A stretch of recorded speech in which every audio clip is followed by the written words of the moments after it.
Bom, irmãos, que eu quero falar um pouquinho com vocês hoje sobre o endemoniado de Gadara.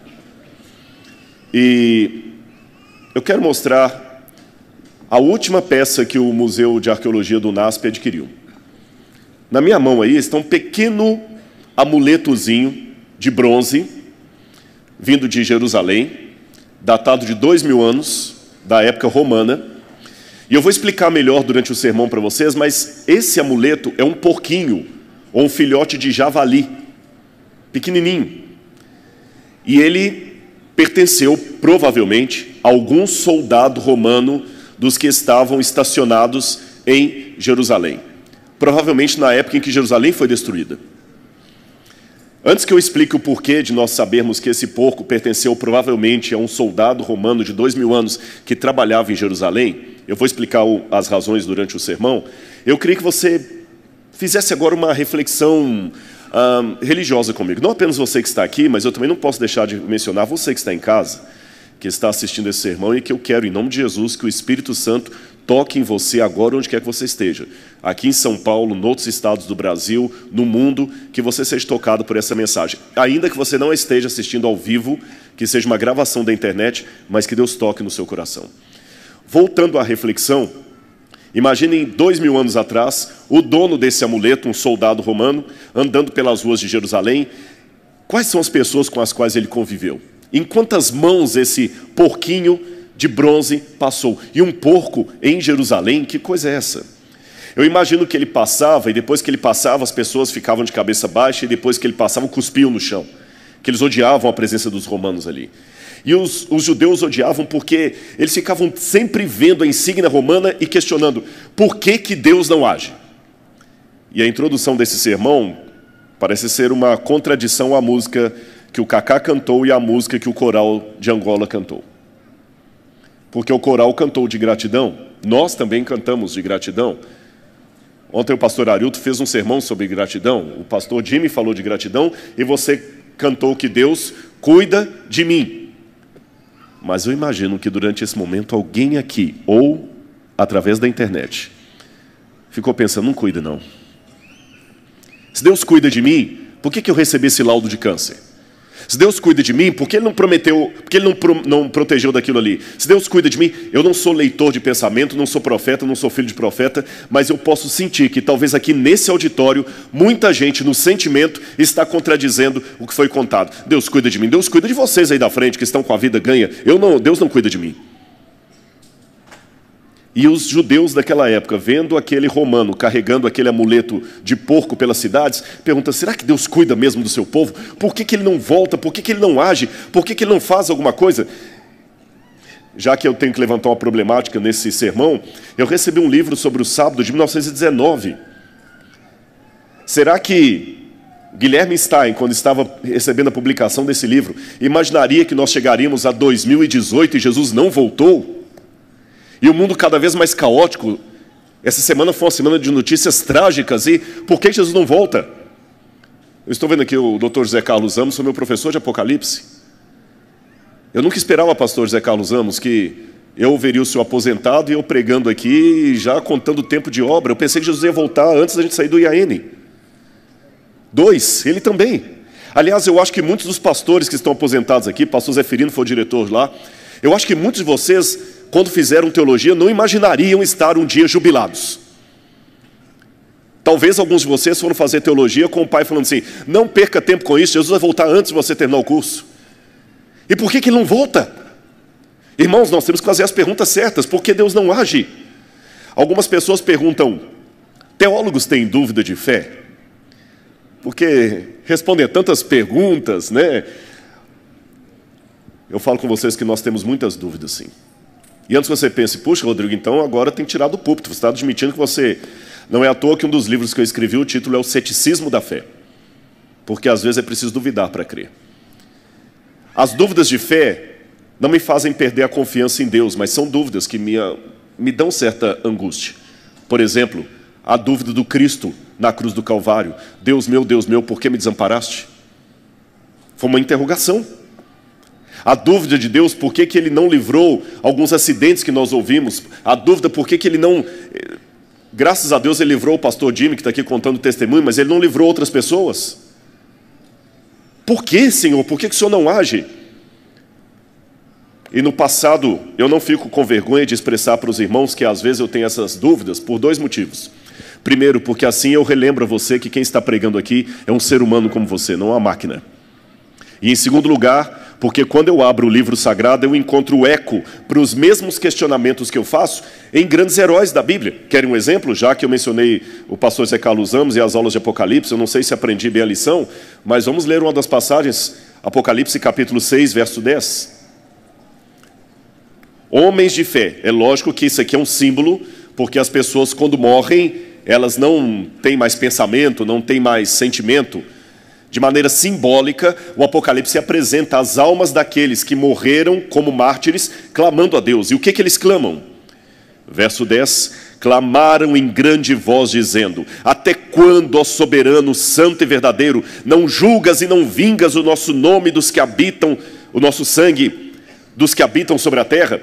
Irmãos, o Apocalipse foi escrito na linguagem do Oriente Médio.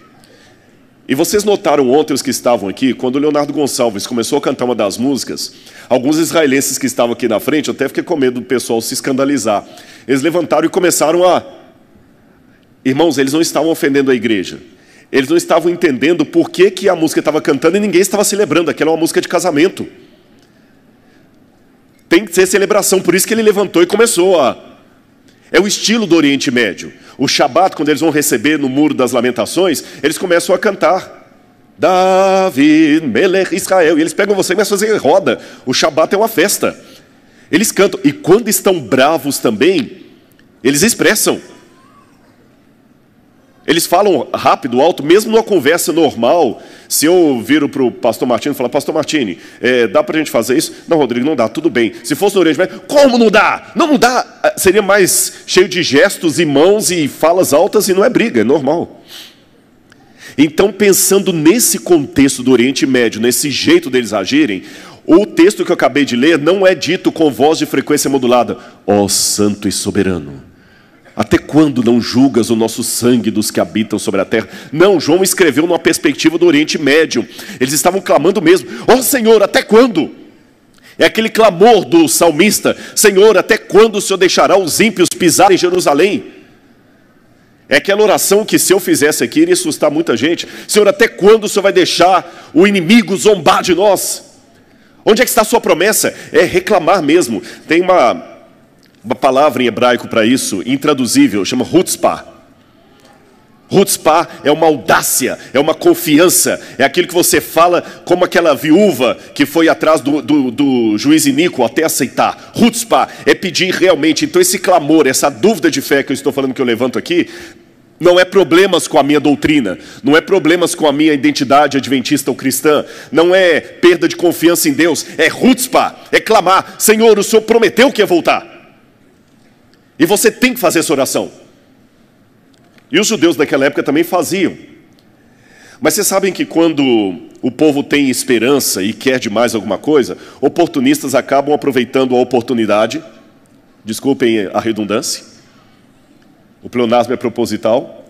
Os oportunistas aproveitam o momento justamente para encaixar: olha, vocês querem isso? Eu vou dar para vocês. Aliás, a mídia hoje faz muito disso aí.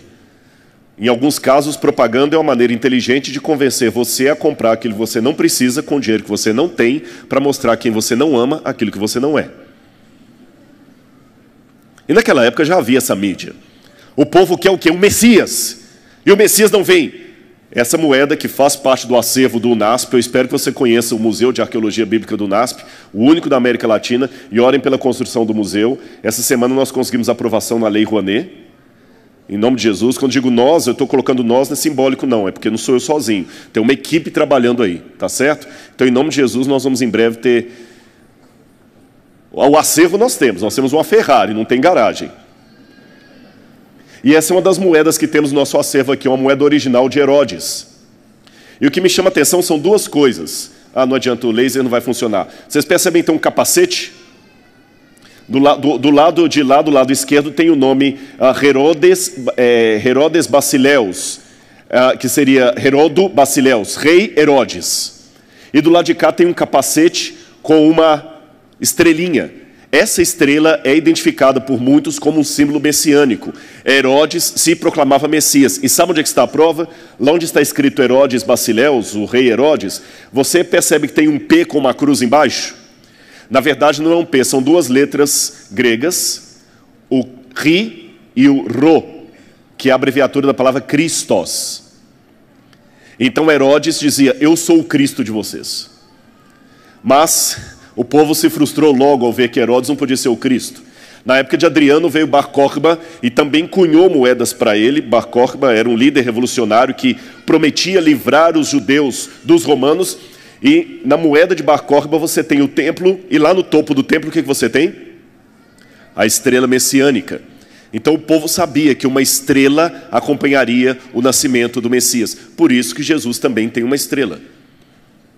Ninguém falsifica uma nota de R$8. Você pode inventar uma nota de R$8, não falsificar uma. Você só falsifica algo que existe e é verdadeiro. Então, se existe um Messias verdadeiro com uma estrela verdadeira, é lógico que tem que ter falsos Messias, e a característica do falso é que ele imita o verdadeiro. Agora, olha que curioso, não só em Jerusalém, não só em Israel, fora de Israel também as pessoas estavam esperando o Messias.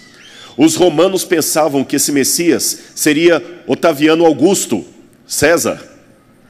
As moedas de Júlio César, antes de Otaviano, já traziam lá uma estrela, estão vendo? E depois de Júlio César, Otaviano também assumiu a alcunha de Messias dos romanos, e ele colocava sempre nas moedas dele o símbolo de Deus, de Filho de Deus. E os romanos esperavam o Filho de Deus. Olha esse cartaz, essa pedra esculpida que está no Egito, onde está escrito Augusto, o governador dos oceanos e continentes, o divino Pai entre os homens, aquele que sustenta o mesmo nome do seu Pai celestial, libertador, a maravilhosa estrela do mundo grego, brilhando com o brilho de um grande Salvador celestial. Eu não sei se vocês sabiam disso, mas não eram só os judeus que estavam esperando o Cristo, não. No mundo romano também eles sabiam que uma criança especial ia nascer e dominar o mundo. Nesse painel, nesse umbral que está em Priene, na Turquia, você tem um nome dedicado à deusa Atena e ao imperador César, filho de Deus, o Deus Augusto. Nós não sabemos que profecias os romanos seguiam para saber que o Messias estava chegando. Mas a senhora White diz que Deus não deixou o mundo em trevas absolutas, que mesmo os povos pagãos tiveram brilhos da luz sob os quais eles andavam. Não é à toa que os magos do Oriente eram astrólogos e reconheceram de alguma maneira as profecias. Pode ser talvez pelo mundo persa, porque os judeus tiveram no cativeiro da Babilônia e depois da Pérsia, e talvez tiveram contato com a profecia de Balaão. Balaão não era judeu e teve uma profecia original, tanto que o calendário de Priene, que também está na Turquia, retrata o nascimento de Júlio César como as grandes esperadas boas novas, evangelho. A palavra evangelho aparece primeiro no plural, atribuindo ao nascimento de Augusto. Mas os romanos também estavam frustrados, porque Augusto não parecia ser aquele que traria a paz mundial. Olha o que dizem 2 historiadores romanos, Tácito e Suetônio. Tácito dizia, muitos estavam persuadidos de que constavam nas antigas profecias dos sacerdotes, de que por esse tempo o poder subiria de onde? Judéia, do Oriente, e da Judéia viriam os dominadores do mundo. Coisa muito parecida foi dita por Suetônio. 2 historiadores romanos testemunhando que havia uma expectativa frustrada, porque o Messias não havia vindo. De novo, em Jerusalém, na época da guerra dos romanos, no ano 70, você tem João de Giscala e Shimon Bar Giora, 2 líderes revolucionários que prometiam ser o Messias. E o que eles queriam fazer? Livrar Israel das mãos dos romanos. Não esqueça do porquinho que está no museu aqui e que andava pelas ruas de Jerusalém. Porco nas ruas de Jerusalém é uma afronta pior do que eu posso imaginar. Equivale quase a dar pão de Santa Ceia para um cachorro. O grau de dessacralização seria mais ou menos esse. E por que o Messias não vem? Um belo sábado, num Shabat, Jesus vai pregar na sinagoga em Nazaré, conforme era o seu costume ir aos sábados à sinagoga.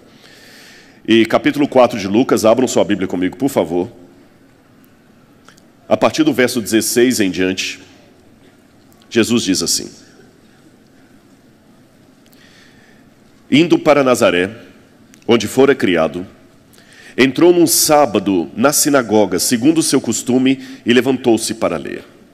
Então lhe deram o livro do profeta Isaías, e abrindo o livro achou o lugar onde estava escrito: o Espírito do Senhor está sobre mim, pelo que me ungiu para evangelizar os pobres, enviou-me para proclamar libertação aos cativos e restauração da vista aos cegos, para pôr em liberdade os oprimidos e apregoar o ano aceitável do Senhor.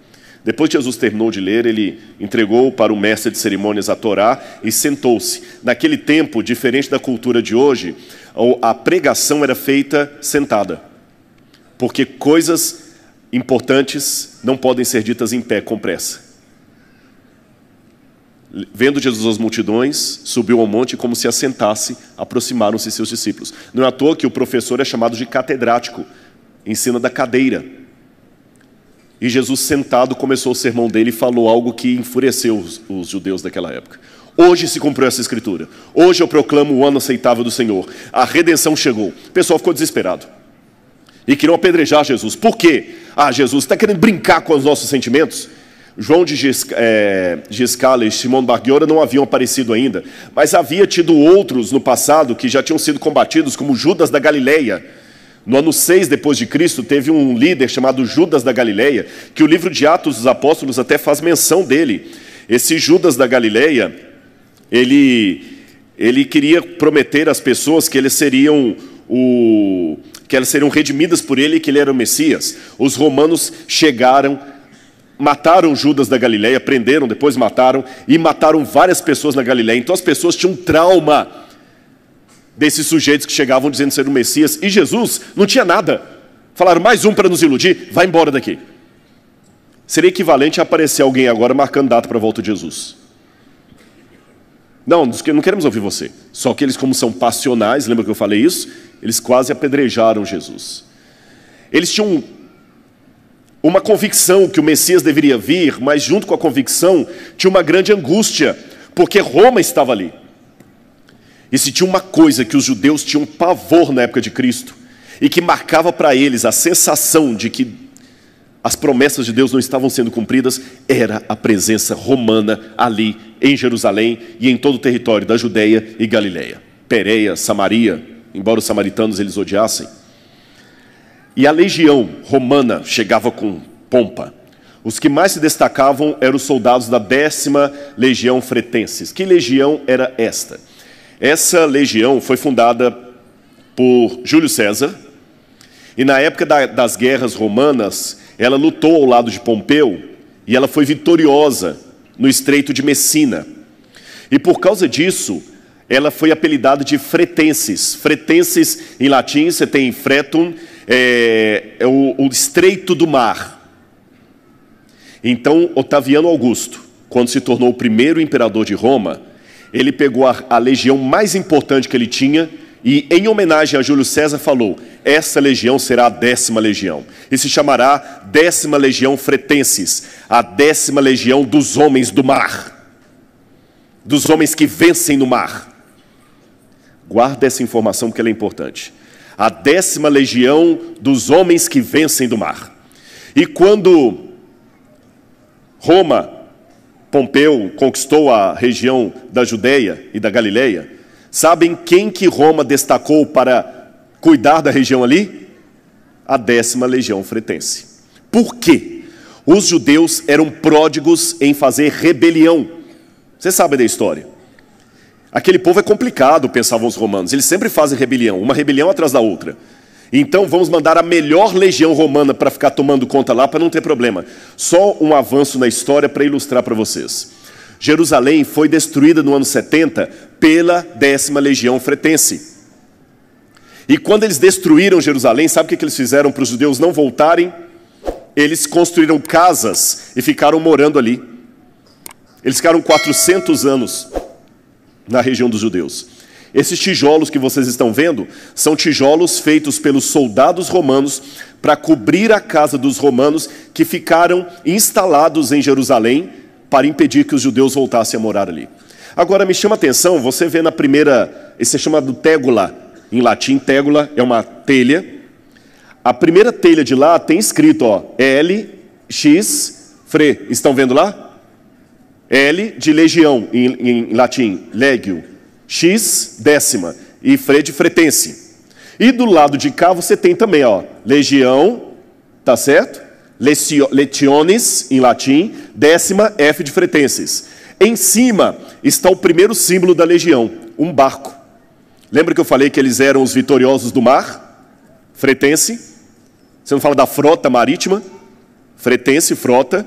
O barco, ótimo. Mas eles tinham outros símbolos também. Eles tinham o símbolo do boi e do deus Netuno.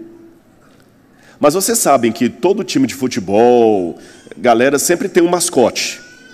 O Atlético Mineiro tem o galo, o Cruzeiro tem a raposa, não é assim? Os soldados romanos também tinham os mascotes que simbolizavam o seu grupo. Eu já falei, o deles era o boi e Netuno e o barco. Mas quando eles foram dominar o lugar dos judeus, eles acrescentaram mais um mascote à insígnia deles. Qual vocês acham que foi o mascote? O porco, ou o javali, que é o porco selvagem. E o que vocês têm desenhado embaixo? O porco. Então, estão entendendo agora o objeto do UNASP, do museu?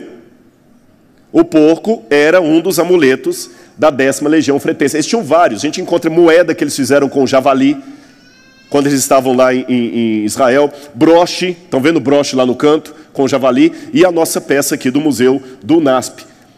Mas havia também bons soldados ali que acabaram se tornando amigos dos judeus. Jesus conta que quando ele estava, o Evangelho conta que quando Jesus estava em Cafarnaum, havia um homem que pediu Jesus para curar o seu servo, centurião da guarda, e eles falam, ele é amigo do nosso povo, ajudou a construir a sinagoga. Um outro episódio, quando Jesus estava crucificado, o chefe dos centuriões falou que esse verdadeiramente é o Filho de Deus. Por que ele... Interessante essa expressão. Uma vez eu ouvi um crítico da Bíblia dizendo, é impossível que um romano reconhecesse Jesus como Filho de Deus. Isso é uma coisa que a teologia só foi desenvolver mais tarde. Não!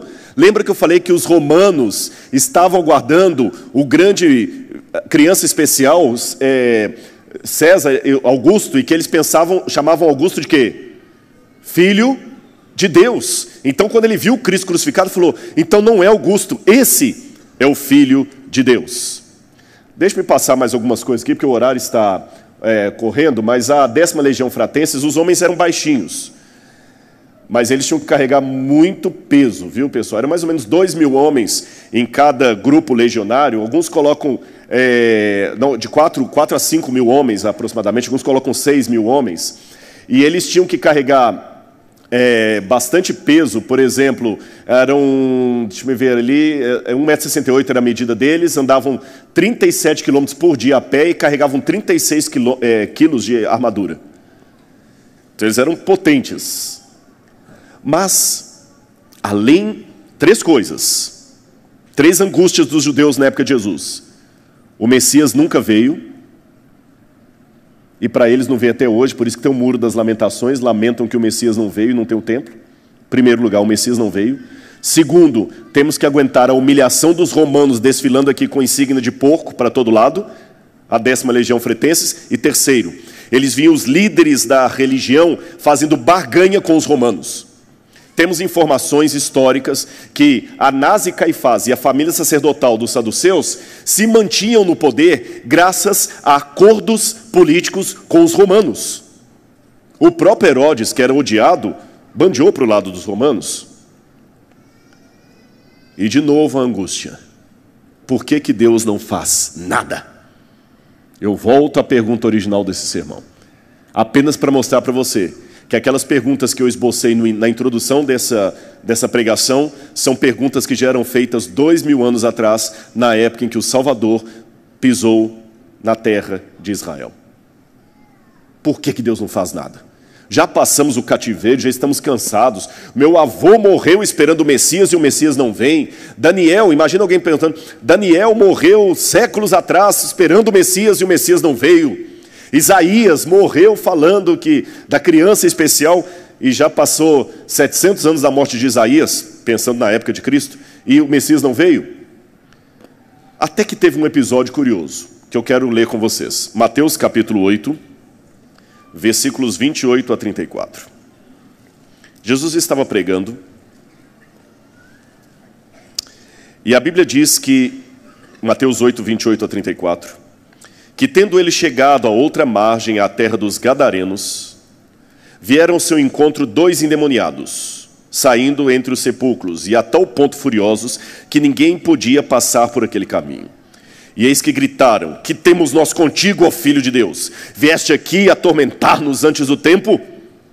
Ora, andava pastando não longe dali uma grande manada de porcos.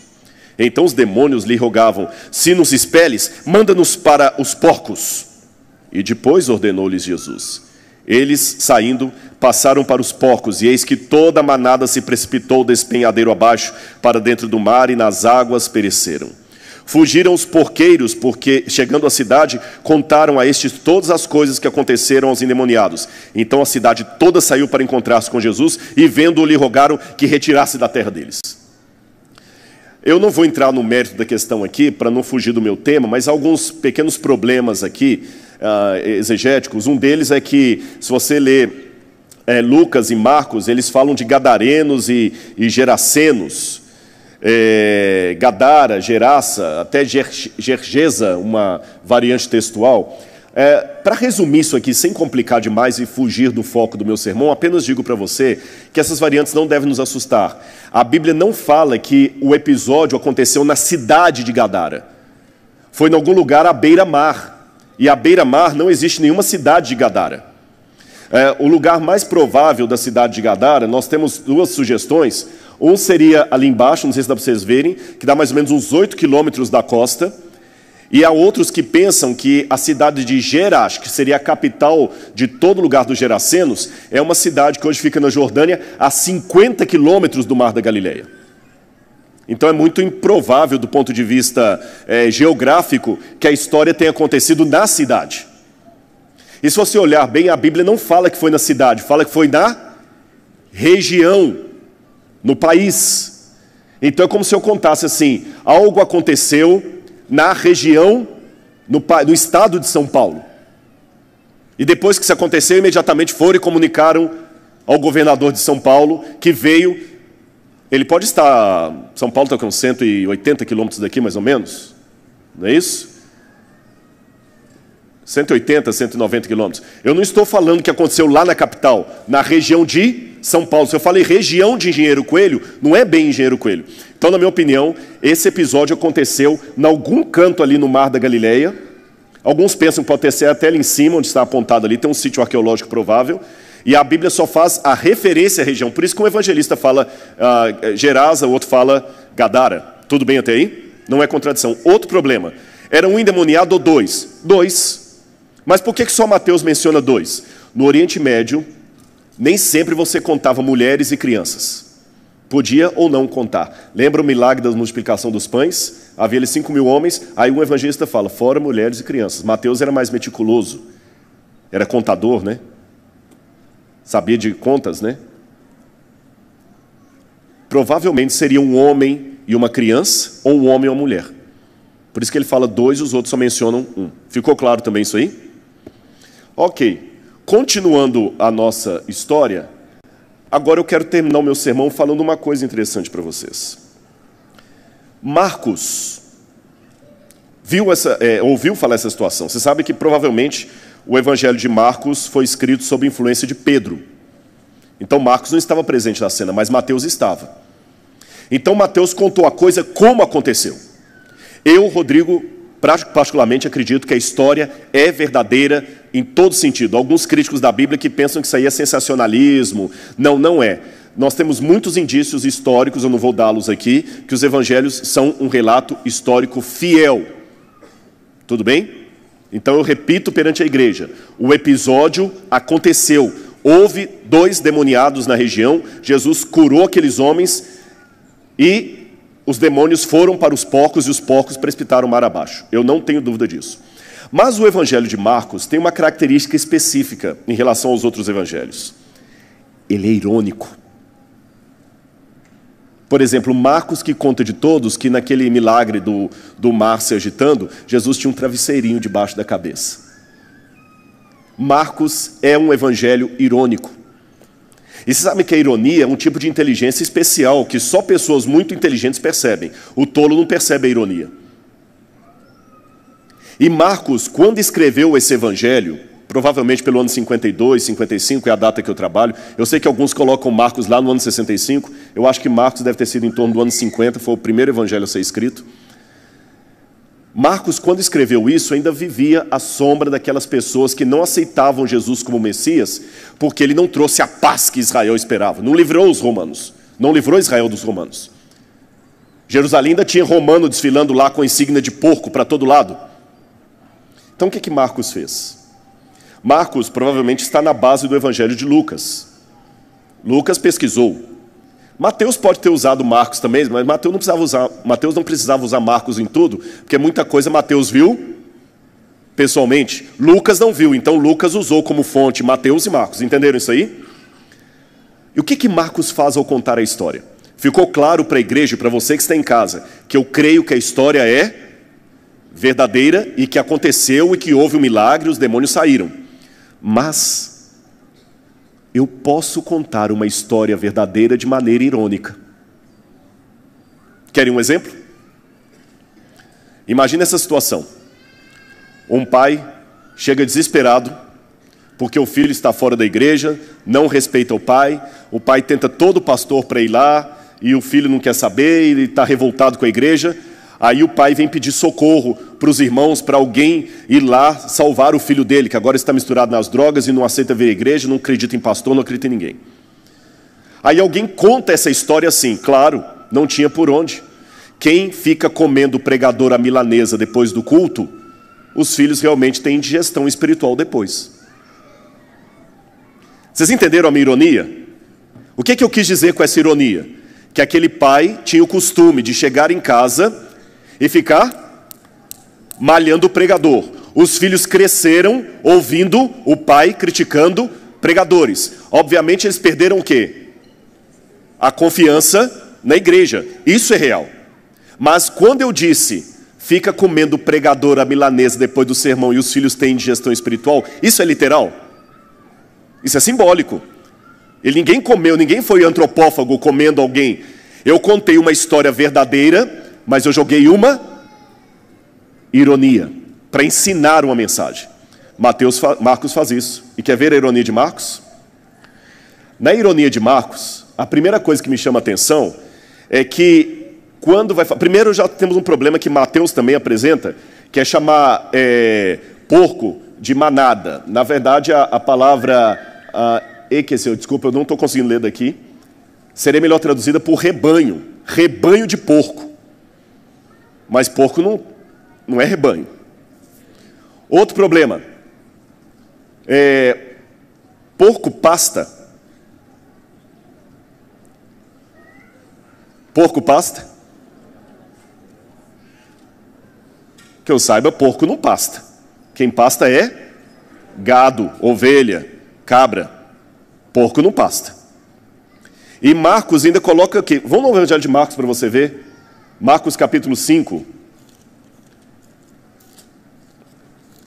Olha a maneira irônica.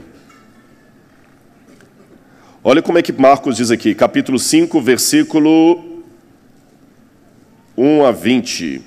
Eu estou em Lucas, por isso que eu não estou achando aqui. Olha o que ele diz aqui. Ó. Leiam comigo, por favor, o verso...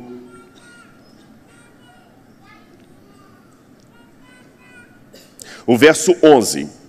Ora, pastava ali pelo monte, piorou.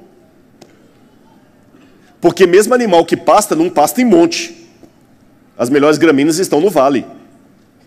Ele chama os porcos de rebanho, fala que eles estão pastando, e ainda onde? No monte. E ele ainda coloca uma coisa.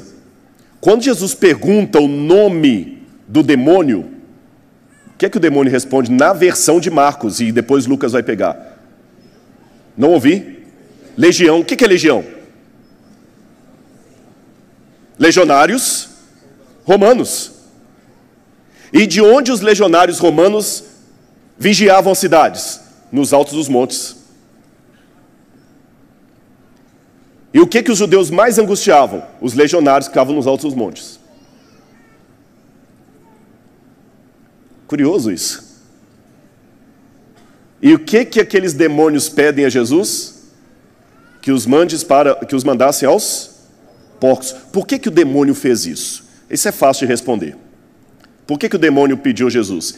O demônio pediu, os demônios, que eram uma legião, pediu a Jesus para ir para os porcos, porque eles queriam causar um prejuízo que trouxesse rejeição a Jesus, como de fato deixou. Isso é fácil de responder.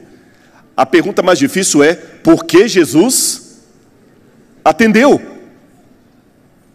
Porque Jesus queria, tudo que Jesus fazia era inspirado, mostrar uma lição para os judeus e para mim e para você que íamos saber desse episódio depois.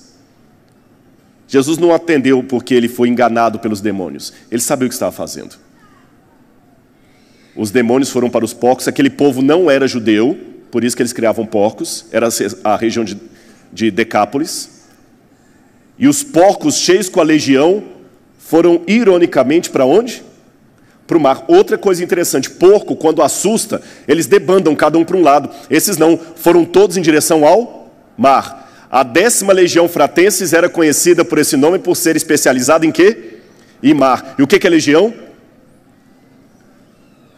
Grupo de soldados romanos.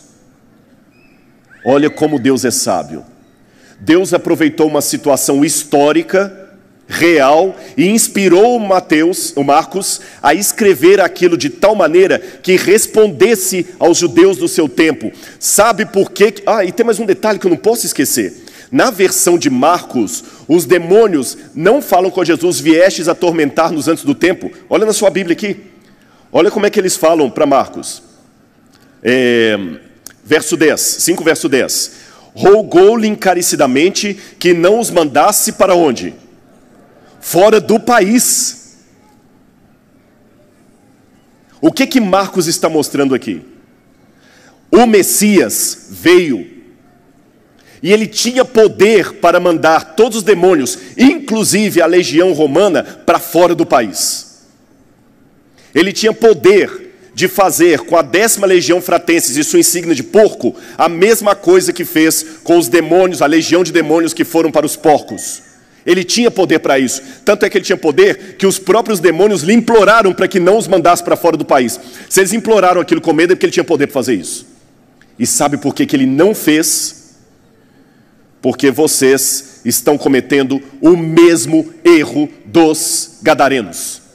Vocês estão amando mais os porcos do que o Messias. Por causa do prejuízo dos porcos, eles mandaram o Messias embora da terra deles. E vocês estão fazendo a mesma coisa. Estão preferindo porcos ao Messias. Por isso, o ato impenitente de vocês impede Deus de agir. Ficou claro para a igreja? Não é uma parábola. É uma história real da qual tirou uma lição parabólica. Por isso que os demônios são a legião. Os porcos. Ele tinha poder. Como ele tem poder hoje para fazer muita coisa, ele não faz porque nós, repetindo o mesmo erro do passado, nós estamos amando mais os porcos do que o Messias. Estamos agindo como os pagãos de Gadara. Até quando? Até quando, irmãos, nós vamos ficar amando? Nós queremos mesmo ver o Messias? Quem quer dá um jeito, quem não quer dá uma desculpa. Qual é a prioridade da sua vida? Qual é a prioridade? Hoje estou notando que muita coisa está se tornando tão comum. Há muitos casamentos que tem a cerimônia de casamento e logo depois tem uma festa com música de rock e tudo mais. E é tudo normal. Há muitos pais que chegam em casa, o filho está com a música de rock de maior altura, ele deixa, eu não quero perder meu filho. Você está colocando seu filho acima de Deus. Nós estamos sendo permissivos com muita coisa. E repito o que eu comecei nesse evangelho. Aqui, Ontem alguém me fez uma pergunta: qual a diferença entre alardear erros e denunciar o pecado? Alguém me fez essa pergunta ontem. Eu falei: quando você denuncia o pecado, em primeiro lugar, você tem que ir à pessoa e falar com ela. E de maneira geral, exortar a igreja, como eu estou procurando fazer aqui. Agora, quando você só quer denunciar o pecado do outro, como eu falei, isso é maledicência. Mas todos nós devemos reconhecer que nós precisamos, nessa escola, nessa igreja, na nossa casa, na minha família, nesse bairro, nesse lugar, de um reavivamento do Espírito Santo. Irmãos, por melhor que os professores de teologia tentem preparar os alunos, nós nunca saímos da faculdade preparados para fazer um sepultamento fúnebre, um serviço fúnebre. Nunca, nunca. Por melhor que seja o professor de liturgia, você nunca está pronto para sepultar uma pessoa, para confortar alguém que morreu. Não se aprende isso. É doído. E cada vez que você faz um sepultamento, você pede a Deus que seja o último. Ninguém está preparado para expulsar um demônio. E cada vez que você tem uma situação de exorcismo, você implora a Deus que seja o último. E eu hoje peço a Deus, com vocês me ouvindo: Senhor, até quando? Volta, Senhor, por que o Senhor não responde? E antes de terminar, volta só um slide para mim. Isso. Antes de terminar, eu quero fazer um apelo à igreja. Esse não é um sermão para atacar ninguém, por favor. E nem venha aqui com uma pá. Venha com um ancinho. Deixa a pá para a gente usar na arqueologia. Porque tem gente que vem com um sermão com a pá. Como é que você faz com a pá? Ah, se fulano tivesse aqui para ouvir isso. Ah, se Beltrano tivesse aqui para ouvir isso. Não, deixa a pá para o arqueólogo. Venha com um ancinho. Isso é para você. Puxa assim, ó. É para mim. Irmãos, vocês me ensinaram em 1983 que Jesus ia voltar. Foi ali que eu conheci a mensagem adventista. Em 1984, 25 de fevereiro, eu me batizei. Eu não esperava que ia passar tanto tempo e ele não tinha voltado. Mas eu não desanimei, não. Eu ainda vou continuar esperando. E eu sei que, em nome de Jesus, essa igreja não está perdida porque você ainda está aqui. Eu estou aqui. Nós podemos ser poucos, mas nós com Cristo somos a maioria. Eu não sou melhor do que ninguém aqui. Eu sou irmão de vocês. E eu quero ir para o céu com vocês. Não saiam daqui sem um reavivamento espiritual. Deus ama vocês. Ele ama você. Tá bem? Eu me entreguei a Jesus quando eu era do seu tamanho. Sabia? E eu quero que um dia você venha pregar aqui em nome de Jesus. Todos vocês. Vamos orar nesse momento? Pai, eu entrego essa igreja e todos os que vieram aqui à frente ao teu altar. Entrego também, Senhor, os que ficaram nos seus assentos. Cada um de nós temos os nossos motivos, nossos pensamentos, nosso medo, nossa alegria, nossa esperança, nosso pleito. Cuida do NASP, Senhor. Cuida dessa igreja, cuida dos jovens. E eu lhe imploro, Pai, em nome de Jesus, vá aonde a voz do pregador não conseguiu alcançar. Toca com teu Santo Espírito, Senhor, que eles não vejam a mim, mas vejam a mensagem. Agora eu entendi a ironia de Marcos, Senhor. O Messias poderia sim expulsar os demônios do país e mandá-los aos porcos e ao mar. Ele não fez isso não é porque não tinha poder. Ele não fez porque nós estamos amando mais os porcos do que ao Messias. E é interessante, Senhor, que o Senhor atendeu ao pedido dos demônios, atendeu ao pedido da cidade, foi embora. Mas quando o endemoniado pediu para ir com o Senhor não atendeu, falou: fica. Se essa é a ordem que o Senhor dá para nós, Senhor, nós vamos ficar. Como aquele endemoniado curado, Senhor, nós queríamos agora ir com o Senhor para o céu. Eu queria sair daqui e nem voltar para casa. Mas o Senhor fala para nós: fica. Nós enterramos alguns entes queridos e às vezes a vontade é ir junto, morrer junto. E o Senhor fala: não, eu quero que você fica. A vontade de muitos é sair da igreja, não pisar mais aqui, mas a ordem do Senhor: eu quero que você fica. E testemunhe no Lagoa Bonita 1, no Recanto dos Pássaros, no Universitário, no Jacarandá, aqui dentro do colégio, no internato. Fica e testemunhe para os outros os demônios que eu tirei da sua vida. Nós ficaremos, Senhor, e queremos ser o testemunho da tua cura. Obrigado, Senhor, pelo privilégio que eu tenho de ocupar esse púlpito em nome de Jesus. Obrigado pelo privilégio que eu tenho de falar da tua palavra para os meus irmãos. Cuida deles, Senhor, como o Senhor tem cuidado de mim e de cada um de nós. Por amor do teu nome. Amém, Senhor. Amém. Obrigado pelo carinho. Que Deus abençoe imensamente a todos vocês. Amém.